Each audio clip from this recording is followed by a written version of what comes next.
All right, so thanks for being here.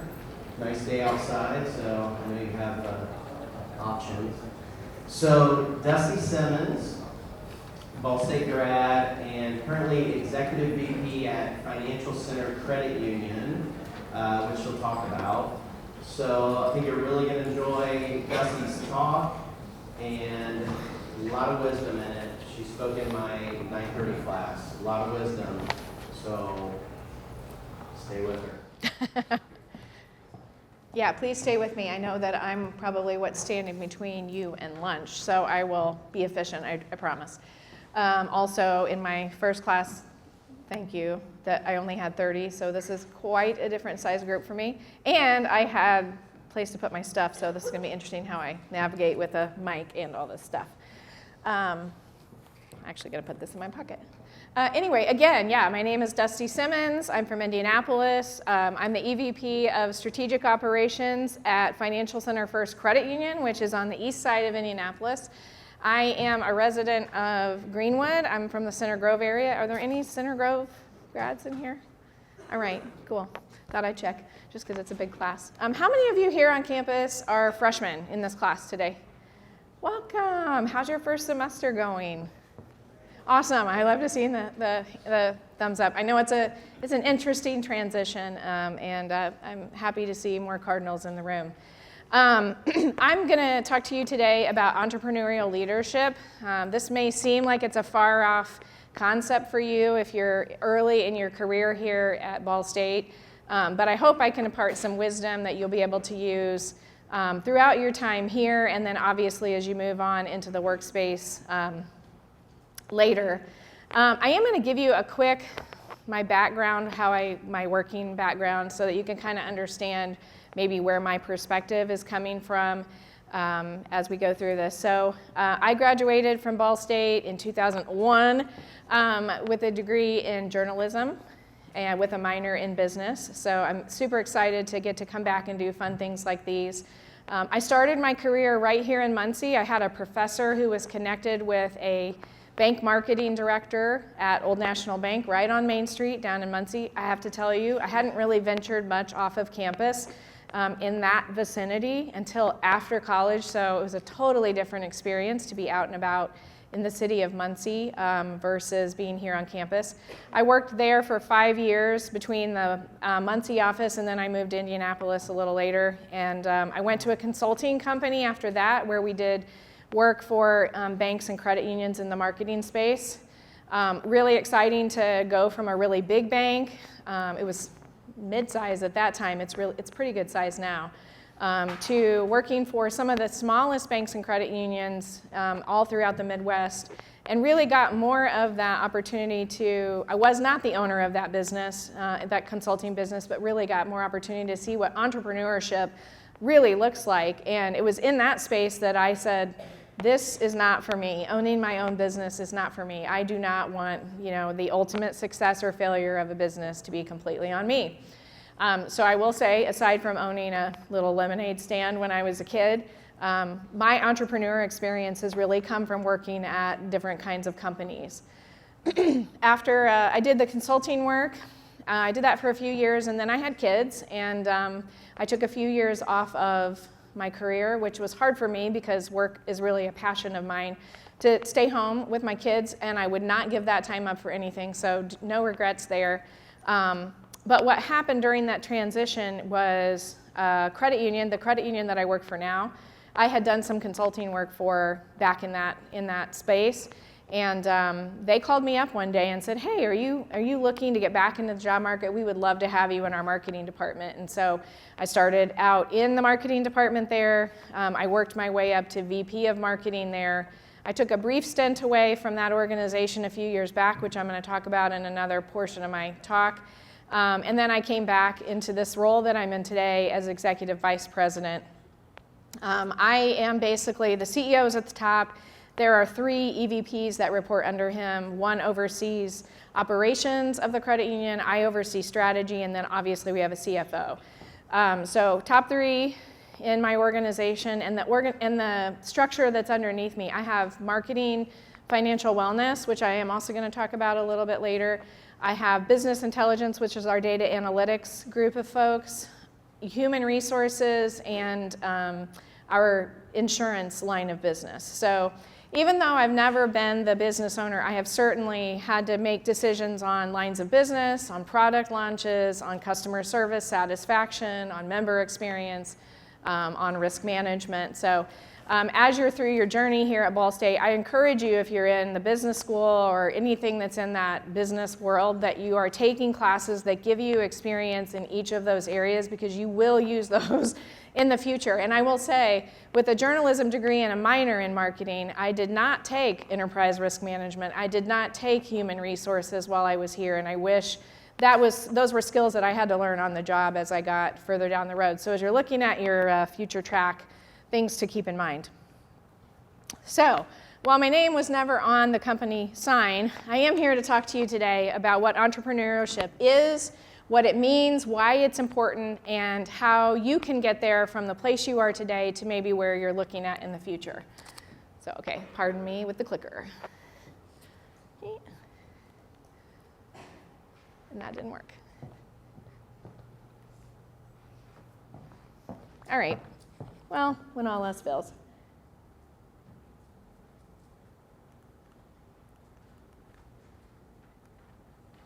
I'm frozen.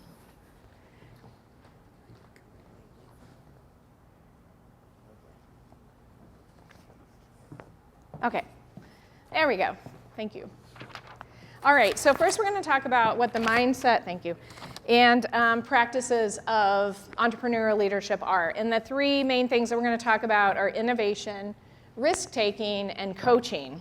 So it doesn't matter whether you own your own business, you're working for somebody else, you're in a startup, whatever that looks like, innovation has to be a part of the work that you do every day. Entrepreneurial thinkers make innovation better, whether they're starting out and it's how can I make my job better, how can I make our product better. People who show innovation in their work every day are valued employees, and they will move up the chain so much faster than others because they're showing their value through the work that they're doing. They're taking initiative, they're taking communication, they're looking at it in a different way than the people who have worked there for years and years, right? We're always looking for new ideas, so innovation is such a big part of that. Who here likes Flamin' Hot Cheetos? Yes, all right, I got some believers. Okay, so we're gonna talk about the Flamin' Hot Cheetos origination story. Does anybody know this story?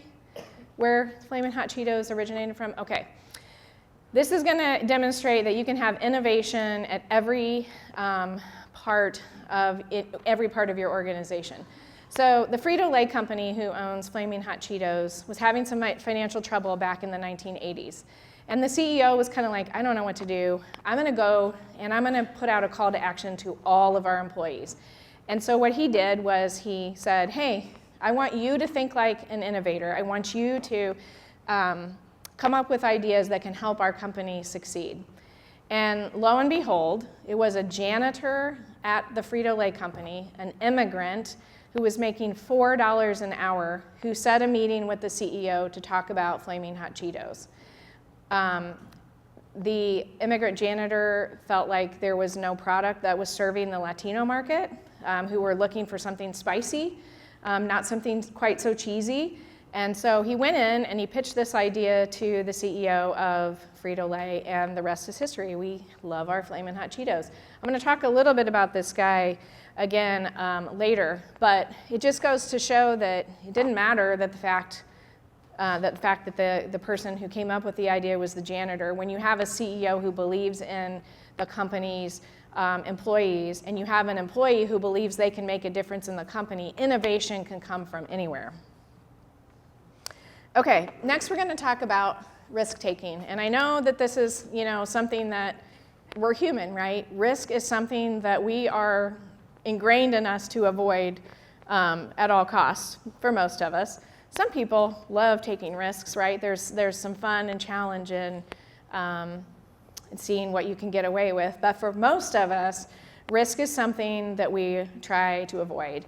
But it's really super important in the entrepreneurial leadership space, because without risk, most of the time there's a pretty steady pace of reward. It's when you take risks, it's when you aren't afraid to fail and try new things, that you see those big spikes in productivity, or you see those big spikes in revenue generation or pushing a company forward. So I'm going to talk a little bit about the generational gap in risk taking. So I am at the very end of the Gen X generation, right on the millennial line.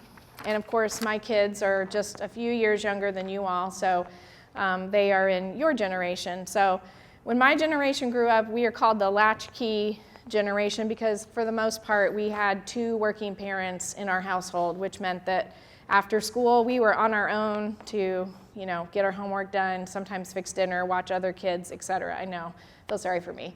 But the other part of being a Gen Xer is, they paddled kids at school, which is crazy when you think about it today. And you always knew that, what happened at school was going to be just half as bad as what mom and dad were going to do to you if you got in trouble at that level at school. So I think the difference between that and my kids' generation is, it's kind of that everybody's a winner, we're not going to fail, we're not going to, take risks. And they have my kids especially have a real fear of failure, which can be really detrimental to their growth and development as they get into that next phase of life, because failure is where you learn. Failure is where you take calculated risks and you really succeed out of it. So it's a crucial skill needed to be a leader. So I'm going to tell a quick story about my daughter Avery. She's 14 now. She's an 8th grader. And she goes to a really big school where pretty much you can only do one sport, right? Because that's just the way it is. And she had played volleyball all throughout her elementary and her junior high days. And it got to 8th grade year, and she's like, man, I'm going to be on the volleyball team. It's going to be awesome. This is my 8th grade year. She's so excited. She tries out. She doesn't make the team for the first time ever.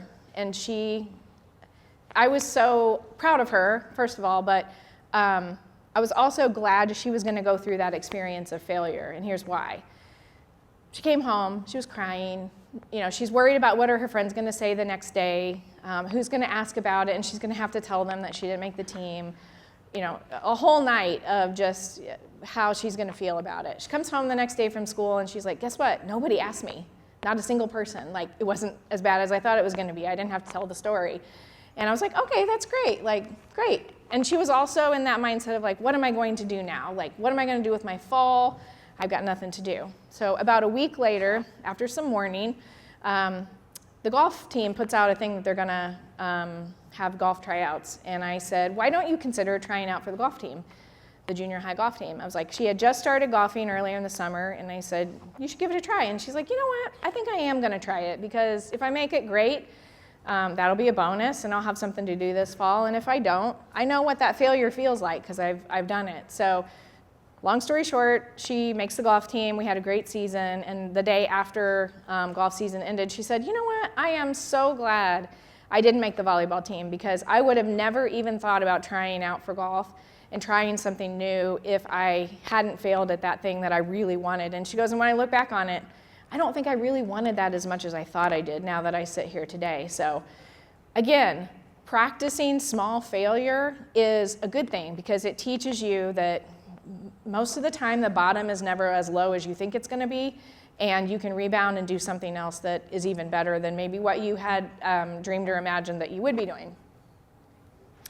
Okay, and then I want to talk about values-driven coaching. Coaching is one of the biggest pieces of being a leader. And I had some great questions that came after the session, so I hope we got some good questions today too when we finish this up about leadership and coaching. But I want you to take just a minute to think about a coach that you've had in your life, whether that be a sports coach, a teacher, maybe an employer that you've already worked for. And I want you to just think about a couple of characteristics that stand out to you, like why are they a standout person to you? And this is where it gets scary, because I'm going to ask for a little bit of audience participation. Can anybody maybe give me a characteristic or two of a coach or a mentor that they've had, and what stands out to them about why they're important to you. Yes.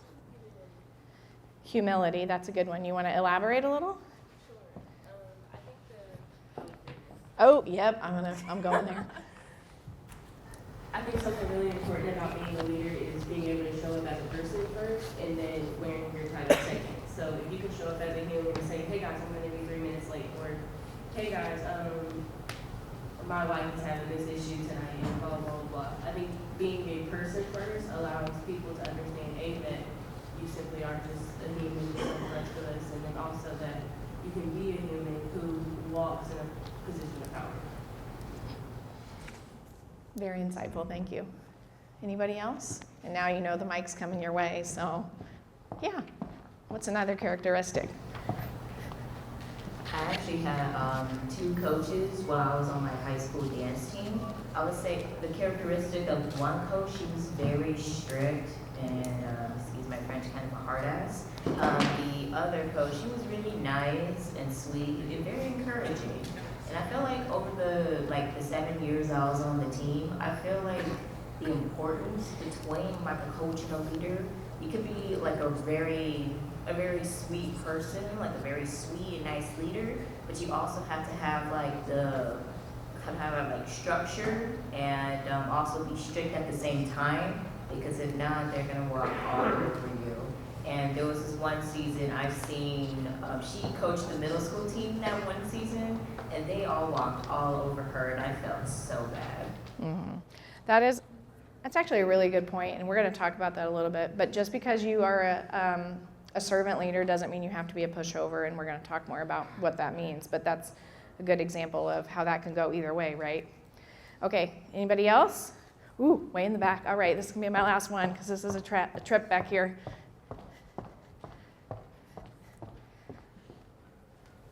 They were great motivators. Like, they knew what to say to get you to be able to succeed. I love that, right? The people that make the difference in our life, yeah, they're motivational, right? They have to be. That's their job, number one. Leaders, it should be their job to be motivational, but the best ones really take that to heart and amplify that.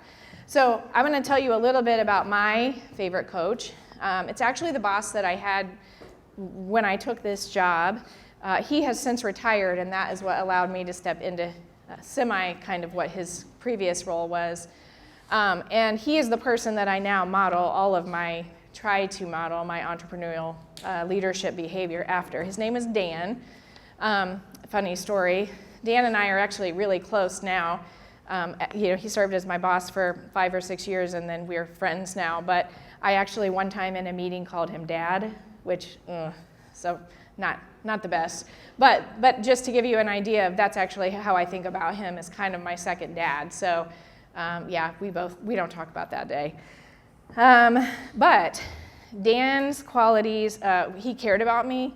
He took an interest in me. He took time out of his work to teach me, which was extremely important because the higher you get, the more responsibility you have, and the more precious that your time gets. So I was able to at least be a point in my career where I realized the time that he was taking on me to spend time teaching me how to do his job, because he saw me as the next leader to take over for him. He spent time praising me and specifically promoting me to his peers and his boss so that they knew that his plan was to groom me for his role. So that is somebody who's really showing you his values while he's coaching you. Someone who put aside what was best for him potentially, and either put what was best for me ahead of that, or who aligned what was best for him to what was best for me so that we could succeed together. I'm going to talk a little bit about Dan's specific qualities as we get a little bit further in the presentation. So, okay, so you may be sitting here thinking, what did I do with the clicker? Okay, that's great. I'm a freshman, I'm a sophomore. Why does this matter to me? Well, it matters because of the age that we are in, right? We are in this age of influence. And it doesn't matter what point you are. in your career, whether that's as a student or as an individual out in the workplace, you have the opportunity to be an influencer. I will say I am completely obsessed with this new potential career in social influencing, mostly because I am, pre-social media. My generation was pre-social media, so I've kind of seen this start to evolve. And I'm just really interested to see if social media influencing remains a viable career in the future, or how that evolves into something else, or if it's something that we're all going to get so sick of because everybody's an influencer that no one's an influencer. But for now, it's an interesting topic. But what I want you to think about with that, and whether or not you're in this room and you are a social media influencer, or you're not, you are influential. And you have the opportunity to sell an idea, to sell a restaurant recommendation, whatever that is, to your boss, to your friend, to anybody that you're working with. So I'm going to go back to the Flamin' Hot Cheetos exercise, and I'm going to talk a little bit more about the janitor who submitted that idea. He didn't walk right into the CEO's office and say, I've got this great idea for this product that is going to be big in the Latino market. He actually went to the plant where the Cheetos were made, and he got enough to make 100 prototype bags of his product. He made packaging. He made his own spice mix. He got the Cheetos before they had the cheese on them, and then he went home, made his own spice mix. He made up these prototype bags. He did all the research to see what the demographics of Cheetos consumption was in the Latino market. He had done some financial projections to say, hey, if we can make this sales product, make this, this is what profit we're going to get from that. So he went into that meeting with the CEO, not in his janitor's uniform, but in his suit and tie, and he went after the job he wanted and not the one he had. And the most important thing in that was that he understood his audience as that CEO. He knew that he was going to have to change how he would talk from his coworkers to the person that was making a decision about what was going to happen with that company. He knew how to relate and talked about product and pricing and profits, right? So, but what he did in that moment was he changed the projectile of his own career and the CEO's because of selling that idea to a CEO who would have never even considered looking at the Latino market as a potential chip niche, right? So needless to say, they're both the CEO and the janitor who became a VP of product sales, extremely rich now, probably all retired. Fritos continue to be profitable and is a company that's still around today, and we get to enjoy Flamin' Hot Cheetos from time to time. So, all right, we're going to talk specifically about some key qualities of influential leaders. First of all, they have to be a visionary, and that means that they can take a vision and they can set goals, realistic goals and objectives from it. I'm going to give some examples today of companies that were started by young people. So hopefully you know most of these companies use some of these products. DoorDash. DoorDash was it was a class project for a crossover business/engineering class at Palo Alto, California. I don't know if it was what the college was, but I'm assuming it was Palo Alto College. 2013 was when this happened, but the class was given a project. The team that created DoorDash looked at the delivery options for food on college campuses in their area, and their two choices were pizza and Chinese. That was what was available for Ball State delivery, not those cool little machines that drive around campus now, which is also a great innovation. So they took an idea was how do we get more businesses to obviously offer their foods on campus and be delivered.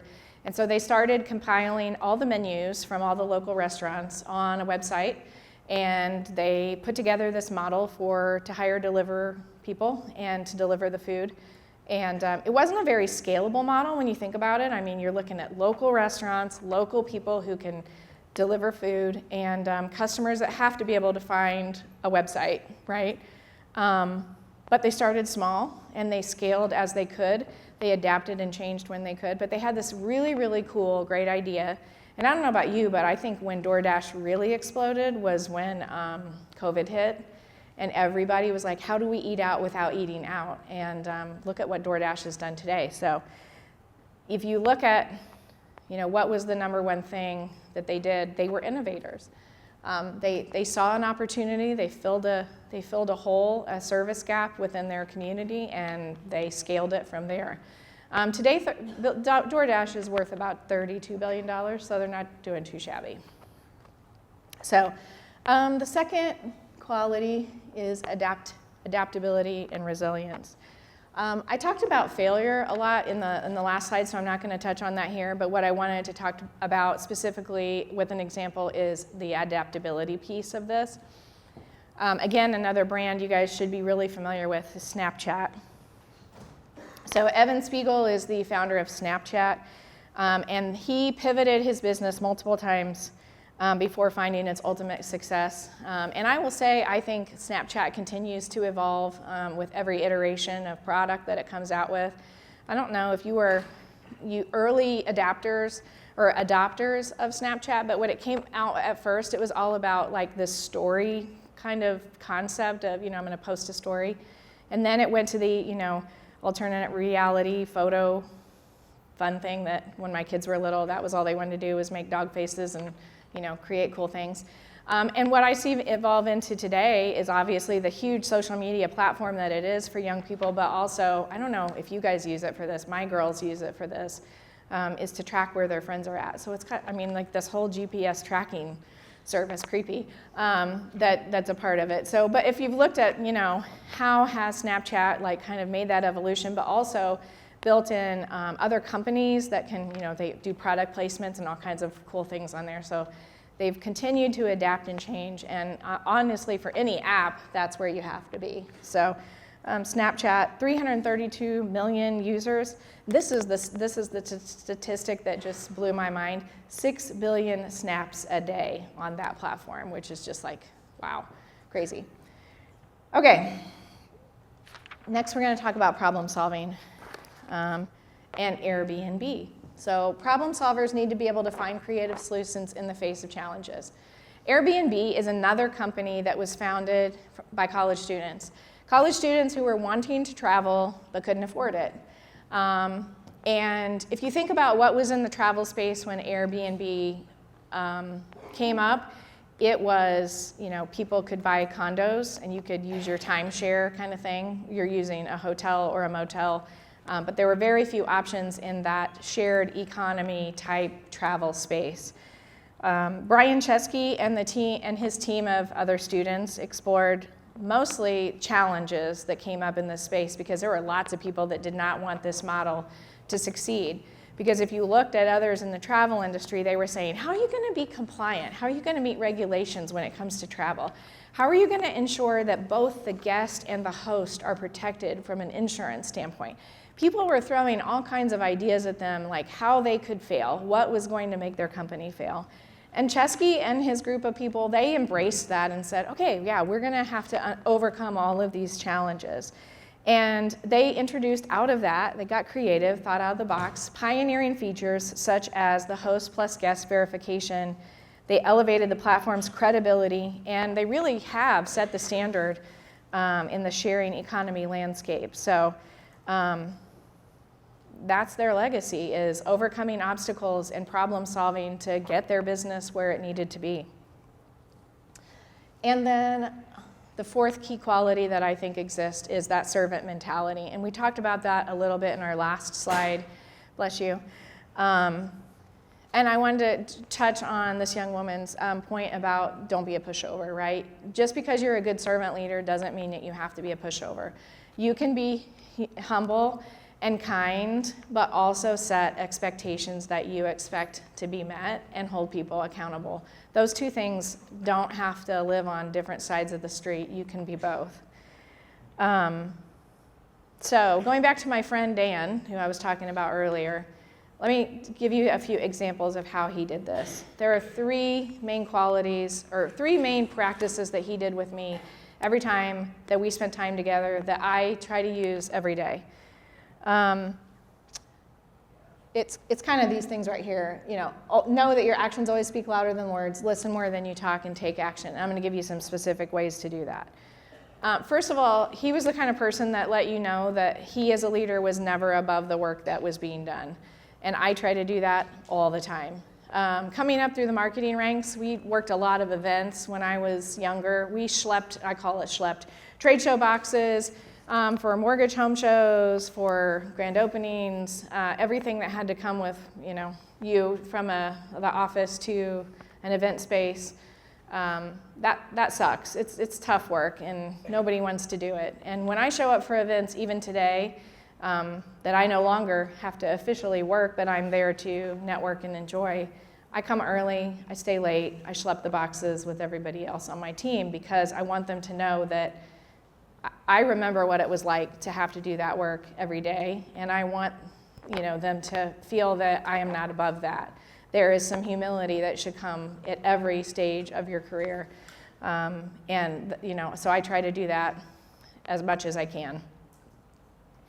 He also taught me that meetings should be about others, especially with your team members, your direct reports.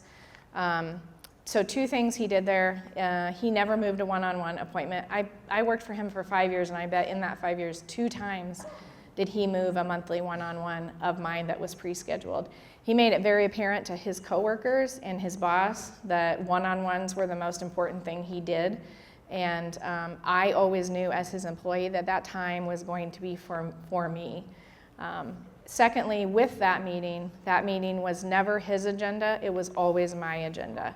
And if you are entering the workforce, I would encourage you when you go into a meeting with your boss for a one-on-one or to talk about what your next steps are, you always go in with that agenda of things that you want to talk about so they know where you are headed, what you are looking to get out of your career. Those meetings with him were my opportunity to talk about problems I was having that I needed help solving, ideas that I had that I wanted to get his okay on before I started project work on. And sometimes it was a gripe session to talk about what I was frustrated about or who I was upset with somewhere else in the company. His mentality in those meetings was just to listen, first of all, and then if I asked for feedback, or he would say, "Can I give you some feedback?" That was a perfect way to approach that. But on top of that, I also went into those meetings knowing the standards that he had for the work that I did, and I knew that if there was anything that was off track, I was going to be held accountable, and he would ask me about it in those meetings. Yep, this is all great. Now, can I ask you about XYZ? Where are you at with that? So it was a great way for us to communicate back and forth, but to always know that meeting, I was the top priority of that meeting. And the last thing that he would say to me anytime I spoke with him, whether it was in a one-on-one or just in the hallway, is, "What can I do for you today? How can I help you?" Sometimes that was a really awkward question. I was like, "Nothing, I'm good, I'm just doing my thing." But in the times that I did need him or I needed advice or help, it was really reassuring to know I was going to get asked that question, and it was okay for me to have an answer. I will say that now that we're just friends and I still meet him for lunch on occasion, he still asks me this question, which I think is just hilarious. And the last time we met, I said, "No, nothing, I'm good, see you later."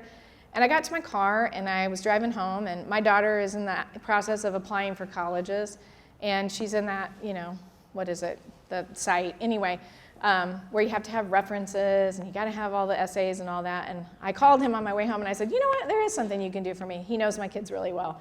I said, if my daughter needs a reference letter, would you be willing to write one? And he said, "Absolutely." So again, leaders continue to give back no matter where they are in your life or what stage they've moved on to. And that's just super reassuring to me as a person who's worked for great leaders. And I hope that as you consider what your step is, that you would think about that too, that you're always going to have that servant mentality. Okay, clicker time. Nope. Okay. All right. It really is super easy to start these practices now.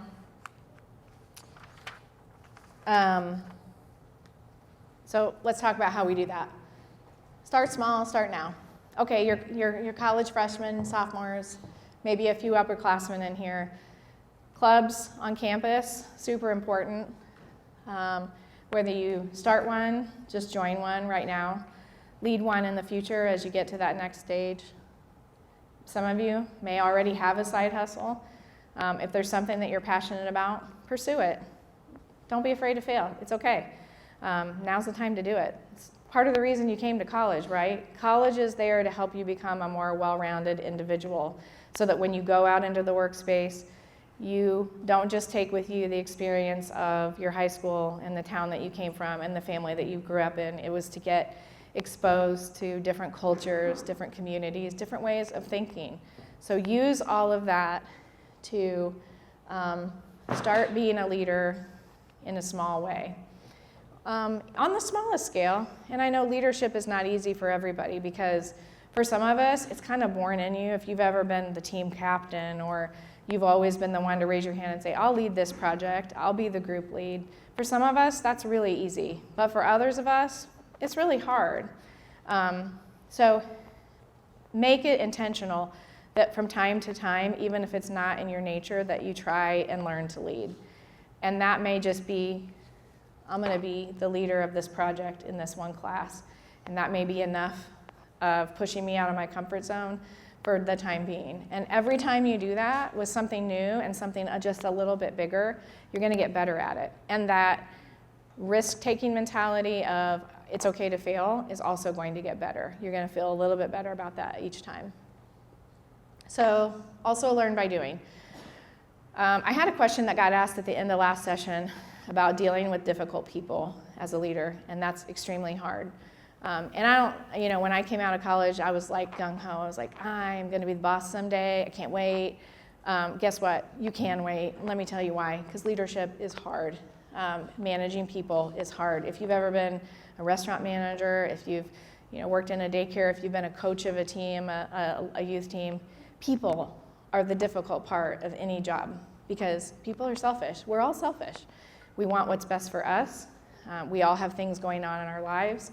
We all have different emotions and personalities. And the biggest thing you can do is take the time to listen and to learn now.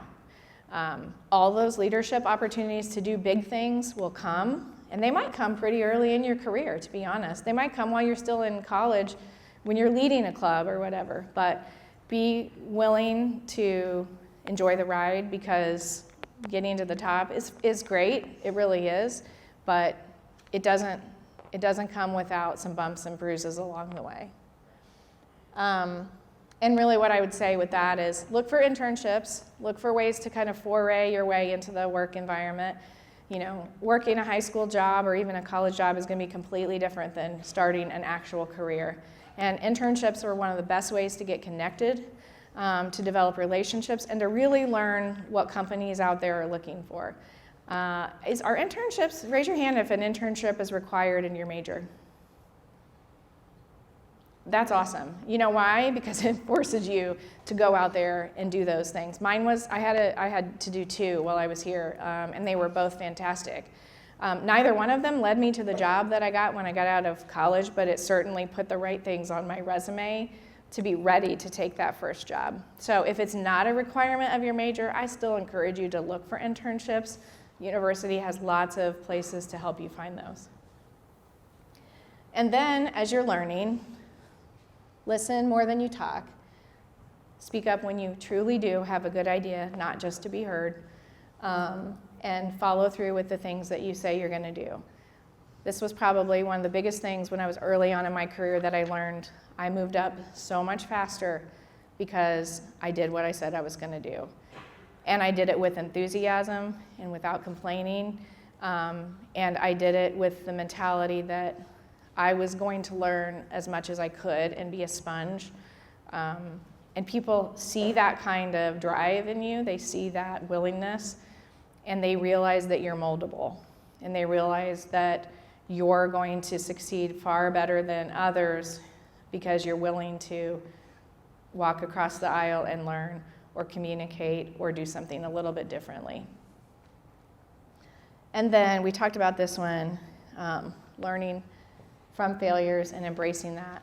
I will say, on failure, nobody likes to fail. Nobody. But you might even get some practice with this by planning to do some things that you know you're going to fail at, so that you can kind of just ease into that. My story for this is when I turned 40, we were in Hawaii, and I decided that I was going to try to surf. And, 40-year-old body doesn't do what the 20-year-old body does. We get out in the bay. It's beautiful. I'm just soaking it all in. I'm out there with my 2 kids, who are 8 and 12 at the time. And this super tan, very good looking surf instructor. And I'm like, okay, I gotta do this, right? Because if I don't, I'm gonna just look like terrible. And we're going through how to get up on the surfboard, which is, by the way, the toughest part if anybody has surfed in here before.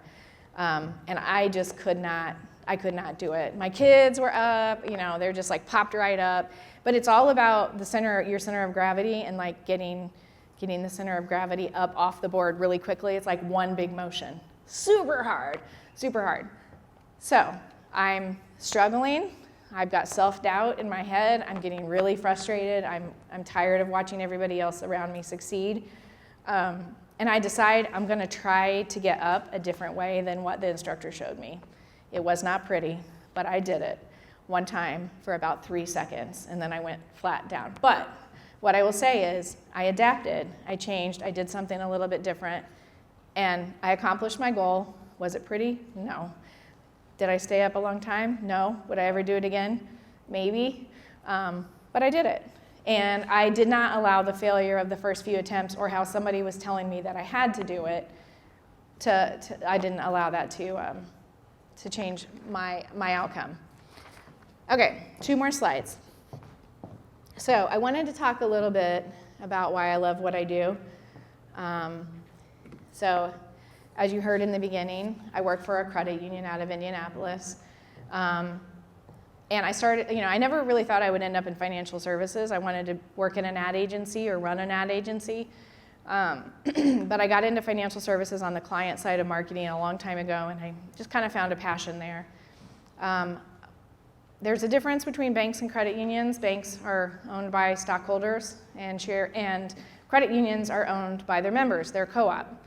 There are all kinds of other types of co-ops out there. What I love about the credit union side of it is the social mission that it has of helping others and bringing others up within the organization to accomplish their financial goals. Other than that, there's really no difference.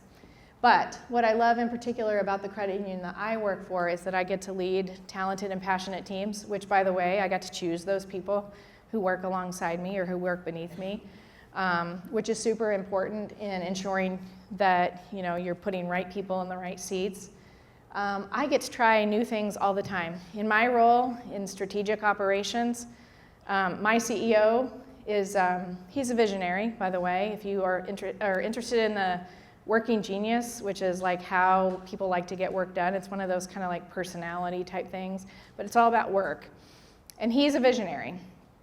And his motto, and I hope I don't offend anybody in the room, but his motto is try shit. And that's what he allows us to do.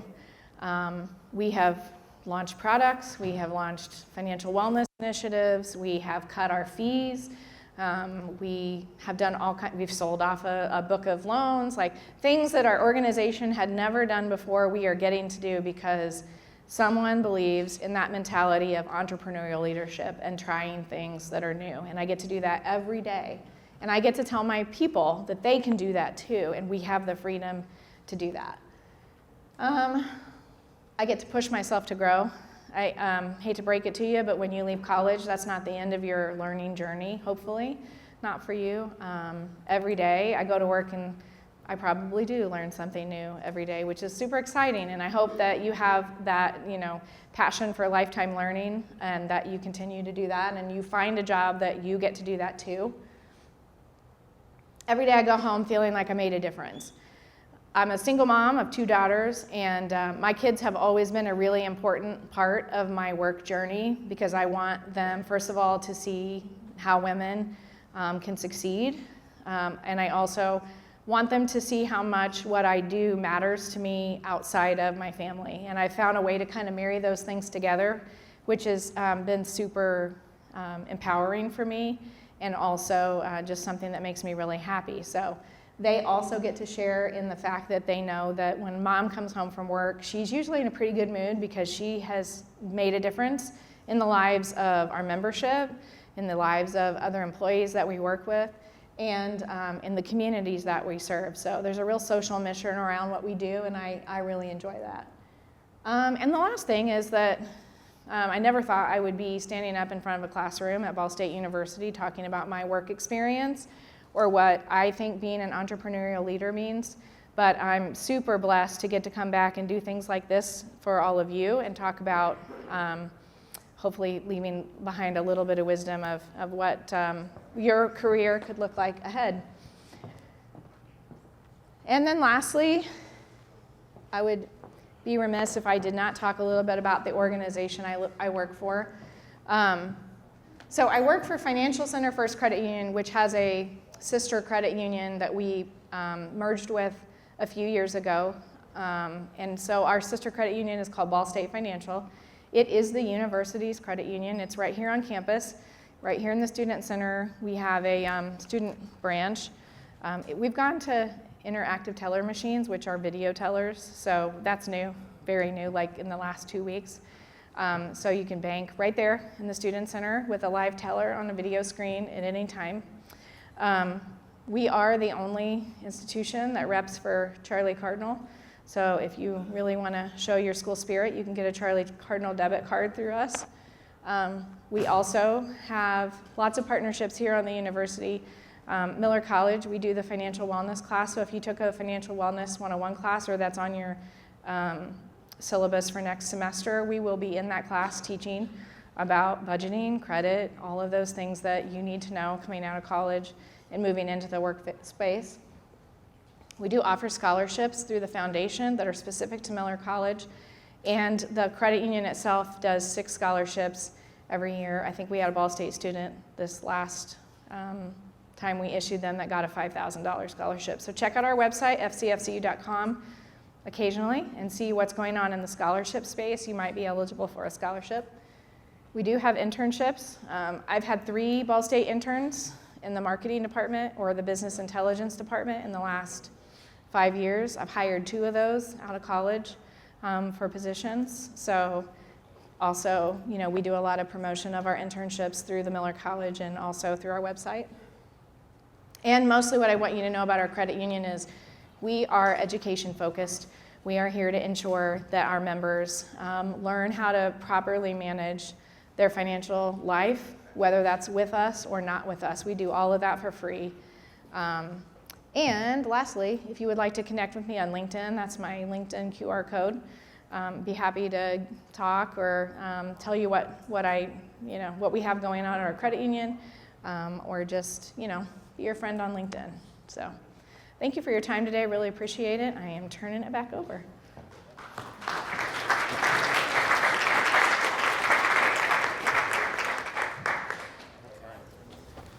All right. Questions? Okay, yes, thank you for reminding me.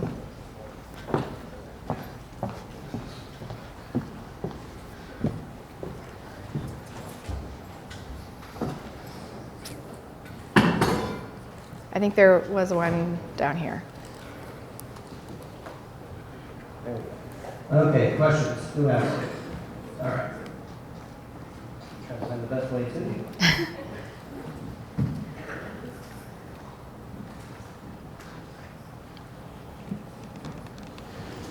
Okay, from your perspective as a local business, I'm going to ask like 2 questions.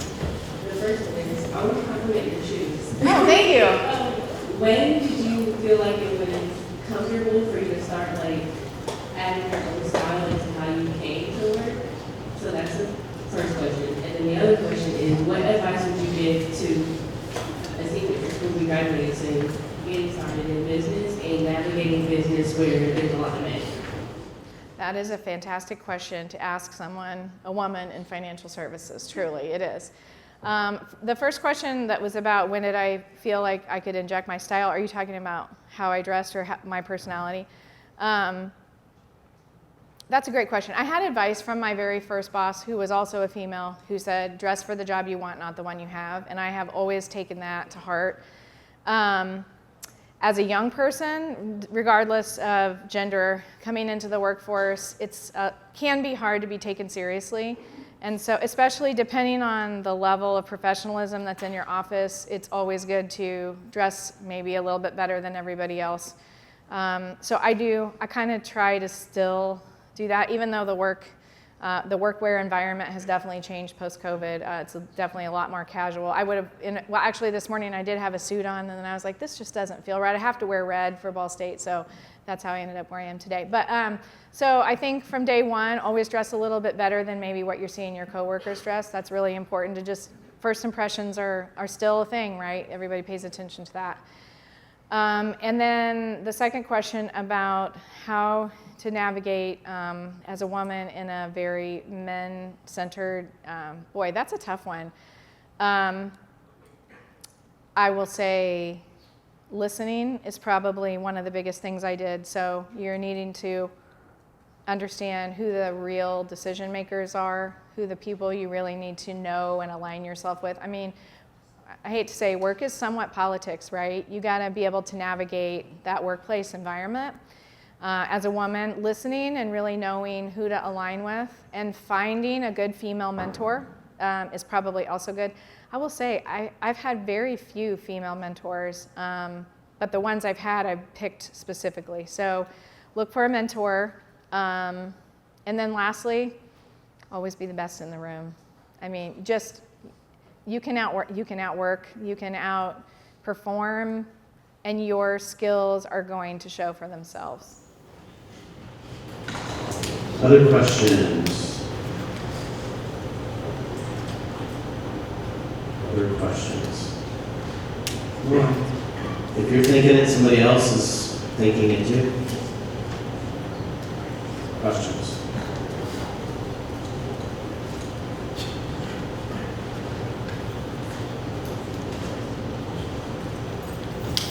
Are we shy today? Usually we have a lot of questions. A lot of good wisdom in there. Last chance. All right, thank you. Lauren.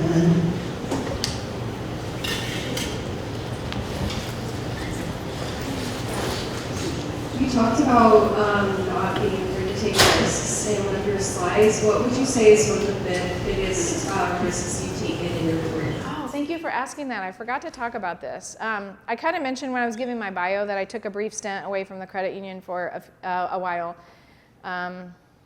Yeah, I stepped away. Did I talk about this? I'm sorry, I've given this talk twice, so if I have talked about this, just go. So I was probably 6 or 7 years into my career at the credit union, and I kind of hit a roadblock of like, I don't really know where this is going. I feel like I need more. I want to move on. And I wasn't actively looking for a job, but I had another bank on the west side of Indianapolis reach out to me and offer me a job. And I was just ready for a change, and so I said, okay, and I took the job. Within 3 months of being at that institution, I knew it wasn't the right fit for me. I knew that the culture was not the right fit for me. I knew that the projection of where that job was going wasn't right for me. And I had real anxiety over, oh my gosh, what do I do now, right? Because I didn't want to leave a job that I had only been in for 3 months. I didn't want that resume hopping on my resume. And I had told myself, I'm going to give this a year. First of all, I'm going to give it more of a chance than 3 months and just see if it evolves into something that I'm not feeling right now. But I'm also going to ensure that I stay a year. And this also gets back to a point about not burning bridges when you leave somewhere. I had left my institution that I'm at now on really good terms. And they called me out of the blue. The new CEO, there had been a change in leadership. He called me and he said, I'd like for you to come back, and I want you to come back in a much different role than what you were in when you left. And we talked for probably 3 months before I made that call, but at the 9-month mark in that new job, I resigned, which the hardest resignation I've ever done, because I really felt like I was just starting to get ingrained in that company. People were just starting to trust me, and I was walking away, and I knew that CEO was going to be so upset with me. And he was, and those conversations are always really difficult, but I knew that in my heart that that was the right move for me, and ultimately it was going to open the door up for somebody else to come into that job that maybe had a little less experience than I did. I wasn't challenged in the role, and it was going to be great for somebody else. I didn't burn the bridge when I left that company either. I made sure that I left them in good shape. I gave them a month's notice. I left them in good shape because I felt really bad about leaving so quickly. And I still have a good relationship with that company as well. But I took the risk to go to that job, and I took the risk to come back, which paid more dividends than ever expected. Not only was I promoted into a job that I had never even dreamed of when I came back, the salary that came along with that job was a lot different than the one I had left, and just that, transition. So it was risky and it was scary at the time, but it's the best decision I've ever made. Okay. Other questions?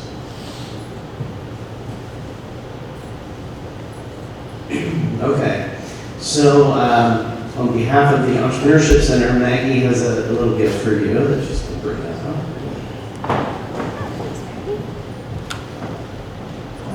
And thank you. It's a lot of great wisdom, so we appreciate you coming in.